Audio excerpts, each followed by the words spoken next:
আজকের ভিডিওতে এত কিউট কিউট জিনিস আমি দেখাচ্ছি যেগুলোর কথা আসলে কি বলবো, বাচ্চারা কি পাগল হবে। লিটারালি এগুলো আমি দেখলে আমি পাগল হয়ে যাই। স্টেশনারি প্রতিটা আইটেম এত কেন সুন্দর, এত কেন ভালো লাগে।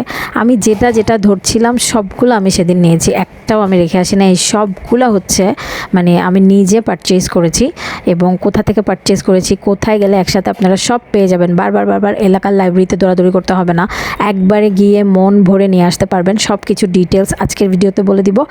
তো সব কিছু জানার জন্য ভিডিওটা শেষ পর্যন্ত দেখতে হবে। হ্যালো এভরিওয়ান, আসসালামু আলাইকুম। সবাই কেমন আছেন? দেখেন না কি সুন্দর সুন্দর স্টেশনারি জিনিসপত্র।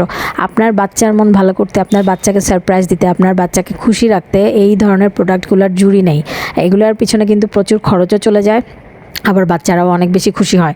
কিন্তু এগুলো যখন ছুটা ছুটা লাইব্রেরি থেকে আপনারা কিনতে যাবেন, এলাকা ভিত্তিক যে লাইব্রেরিগুলো থাকে বা বিভিন্ন জায়গায় যে লাইব্রেরিগুলো থাকে, অথবা কিডস কিছু শপ থাকে, মিনিসোর কথা তো বাদই দিলাম, আর্চিস, হলমার্ক, তারপর আরও অনেক বেবি শপ, ওগুলোতে অনেক এক্সক্লুসিভ প্রাইস নেবে। চাইলেও আপনি মন ভরে শপিংটা করতে পারবেন না।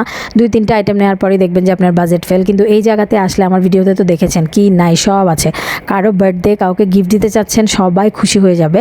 তো এই জায়গাতে চলে আসবেন চোখ বন্ধ করে। লোকেশন বলে দিচ্ছি, আমাদের চট্টগ্রামের বিশ্ববিখ্যাত সবার পরিচিত গোলাম রসুল মার্কেট।